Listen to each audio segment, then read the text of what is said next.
Hello বন্ধুরা, কেমন আছো তোমরা সবাই? আশা করি তোমরা সবাই ভালো আছো। ভগবানের কৃপায় যে যেখানে আছো ভালো থেকো, সুস্থ থেকো, এই কামনাই করি। মামনের মনের কথাতে তোমাদের সকলকে সুস্বাগতম। আমিও খুব ভালো আছি। আবার আরেকটি নতুন কন্ট্রোভার্সিয়াল ভিডিও নিয়ে তোমাদের সামনে চলে এসেছি। আজকে আমাদের গামলু রানীর মন ভালো নেই। কি বলেছে? আজকে একটা 7 মিনিটের মনে হয় একটা ব্লগ ভিডিও করেছে, সেখানে প্রথমেই টাইটেলে দিয়েছে মন ভালো নেই। মন যদি কারণ না ভালো থাকে তাহলে ওই হাসি হি হি হু হু হ্যাঁ হ্যাঁ করে কেউ হাসি দিয়ে কখনো ব্লগ ভিডিও সে করতে পারে না। বেশিরভাগ ম্যাক্সিমাম টাইমটাই তাকে দেখা গেছে কি হাসি দিয়ে। আচ্ছা, সকাল হয়েছে 11:30টার সময়, মানে 11:30টার সময় ব্লগ ভিডিওটা শুরু করেছে। সেখানে দেখিয়েছে কি তার ঠাম্মিকে রান্নাবান্না করতে, এবং তারা তিনটেতে মিলে, অর্থাৎ তার মা, তার দাদা আর তার বৌদি তিনজনে মিলে কি হাসি। তার সঙ্গে যোগ দিয়েছে কে? আমাদের ক্যাথাকুরানি। ভালো কথা। তার মাঝেই দেখালো কি দুটো বিড়ালের বাচ্চা, মানে দুটো না, বিড়ালের বাচ্চা একটি আর তার মা দুজনকে নিয়ে রয়েছে। সেখানে বলা হচ্ছে যে একটি বিড়ালের বাচ্চাকে শিয়ালে খেয়ে নিয়েছে। মানে শিয়ালে খেয়ে নেওয়াটা এটা কোনো কিছু ব্যাপার না, খেয়ে নিতেই পারে, সেখানে কোনো দুঃখ নেই, আফসোস নেই, কিছুই নেই।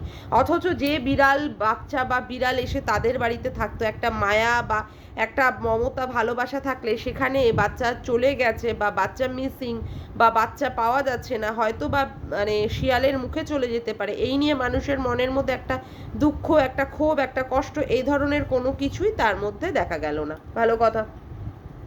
তারপরে কি দেখা গেল? গামলু রানীকে দেখা গেল সে স্নান করতে গেল, মাথা ঘষে স্নান করেছে, বড্ড গরম একদম। তারপরে সে কি বলল তার দাদা ভাইকে সে বলেছে তাকে নিয়ে বিকালবেলা ঘুরতে যাওয়ার কথা। দাদা ভাইয়ের ভাড়া এসে গেছে, সে আর কি করে তার বোনকে নিয়ে ঘুরতে যাবে? ঘুরতে গেলেই তো মনটা ভালো হয়ে যেত। দাদা ভাই অপারগ হয়ে পড়লো। সেখানে তারা কি করলো? দুপুরবেলা তারা খেয়ে দিয়ে তারপরে তাদের মানে বাইরের উঠানটাতে তারা শুয়ে রইল। মাঝখানে দেখাতে হলো ঠাকুমা আর তার খেতে পাচ্ছে না, সে শুয়ে পড়েছে। হতেই পারে একটা বয়স্ক মহিলা দুপুরবেলা থেকে সারাদিন এই গরমের মধ্যে রান্না করেছে, সেখানে তার হতেই পারে কষ্ট। আমরা সাধারণত কি দেখতে পাই? রান্না বান্নার ক্ষেত্রে গামলার মা আর গামলার ঠাকুমা বা গামলার বৌদি কখনো কখনো রান্না বান্না করছে, কিন্তু এই ক্যাথাকুরানি কিন্তু কোনো সময় রান্না বান্না করে না। কেন করে না? কারণ সে মাল্লু দেয়, সে টাকা দেয়, আর তার টাকার সংসারে তার সংসার চলে। সে কেন রান্না বান্না করবে? সে মোটেই রান্না বান্না কিছু করবে না, কারণ সে পরিষ্কারভাবে বুঝিয়ে দিয়েছে যে তার রান্না বান্না মানে সে টাকা দিয়ে দেবে, সেইটাকে মানে দিয়েই তার সংসার চলবে, সেই জন্য সে আদার্স কোনো কাজ সে করতে পারবে না। আচ্ছা, তারপরে কি হলো? বিকালবেলায় দেখালো দুপুরবেলায় তারা ঘুমিয়েছিল বারান্দায়, তারপরে ঠাম্মি এসে বারান্দা মোছার জন্য তার মা আর বৌদিকে ঘরে চলে যেতে এলো, এবং বাইরে বসে বসে আমাদের কিছু ভাষণ দিলেন গামলু রানী। দেওয়ার পরে সেখানে আবার ওই কালীবাড়ির মাঠে বাচ্চারা খেলাধুলো করছে, সেই খেলাধুলোটা দেখালো। তারপরে আবার বিকালবেলায় ছাদে গিয়ে জামা কাপড় তুললো, তোলার পরে তারপরে সন্ধ্যার সময় চা বানালো, মুড়ি মাখা দেখালো, মুড়ি মাখা। তারপরে মাঝখানেই রয়েছে আবার লুডো খেলা।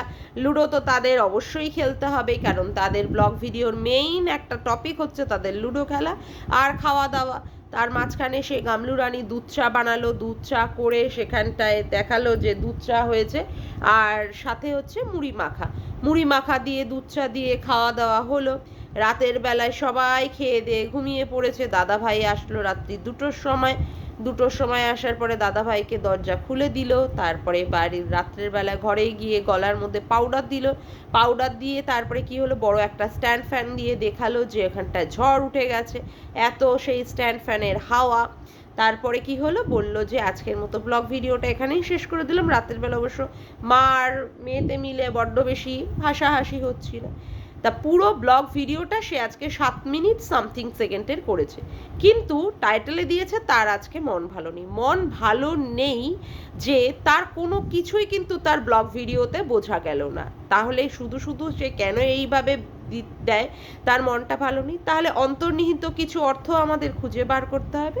তার মানে ব্যাপারটা হচ্ছে ল্যাটাদীপ্তের সাথে নিশ্চয়ই কিছু একটা হয়েছে।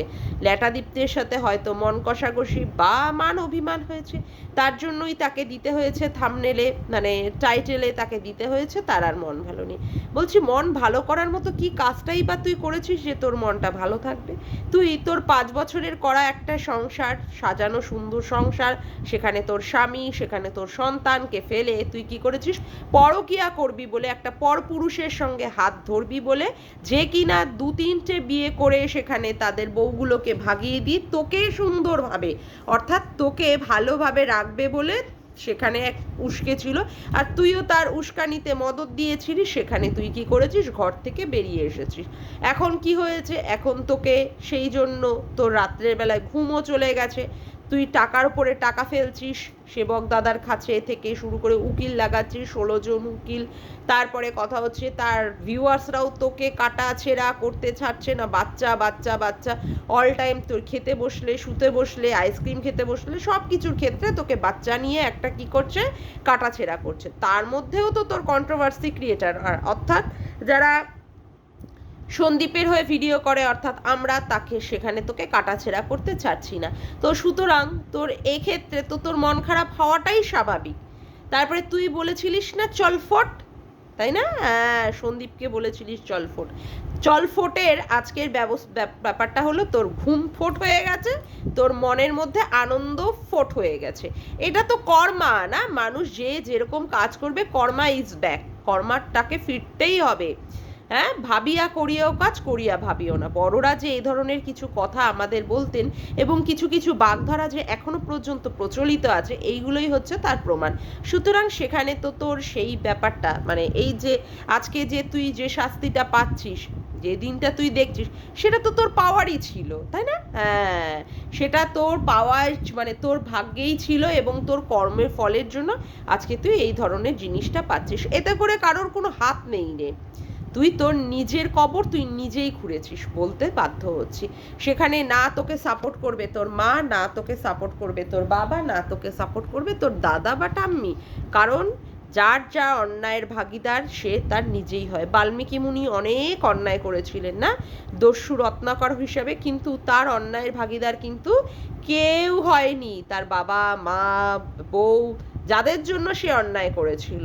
তার পরবর্তীকালে তাকে কি করতে হয়েছিল, প্রায়শ্চিত্ত করতে হয়েছিল, মরা মরা মরা মরা করতে করতে রাম রাম রাম রাম উচ্চারণ হতে হতে তারপরে তার বিশুদ্ধকরণ হয়ে তারপরে সে রাম বলতে পেরেছিল, এবং তার পরবর্তীকালে তার নাম হয়েছিল বাল্মীকি মুনি। তো সুতরাং আজকের এই যে তোকে, তোর যে এই সমস্ত দিন যে তোর দেখতে হবে বা এই সমস্ত ভোগ ভোগান্তি তোকে ভুগতে হবে, এটা তো স্বাভাবিক কথা, এটা তো ন্যাচারাল ব্যাপার, এখানে তো কারোর কোনো হাত নেই।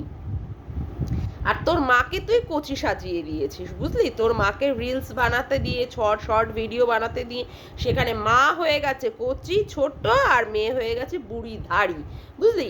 সেখানে তোকে দেখা যায় তোর বয়সটা অনেকটা বেশি, একটা পাকচেটা মার্কা চেহারা হয়ে গেছে, না আছে তাতে কোনো লালিত্য, না আছে কোনো লাবণ্য, না আছে একটা জৌলুস, না আছে একটা মিষ্টি ভাব, যেটা তোর আগে শ্বশুর বাড়িতে ছিল। হ্যাঁ, সেইগুলো তো সব চলে গেছে, আর এখন তোর মাকে দেখা যাচ্ছে কি, মাকে একটা কচ্ছি মনে হচ্ছে। দেখ, যার যা কর্মফল তাকে সেটা ভোগ করতেই হবে। মন খারাপ আর অমুক খারাপ বলে তো কোনো কিছু লাভ নেই না। হ্যাঁ, যাক গিয়ে বন্ধুরা, আজকের মতো ভিডিওটা আমি এখানেই শেষ করলাম। আমার ভিডিওটা যদি তোমাদের ভালো লেগে থাকে তবে অবশ্যই একটি লাইক করো, কমেন্ট করো, শেয়ার করো, আর চ্যানেলটিকে বেশি বেশি করে সাবস্ক্রাইব করে রেখো, আর অল নোটিফিকেশান বেলটিকে অন করে রেখো এরকম নতুন নতুন ভিডিও পাওয়ার জন্য। আজকের মতো আসি বন্ধুরা, আবার দেখা হচ্ছে একটি নতুন ভিডিওতে। Bye, tata.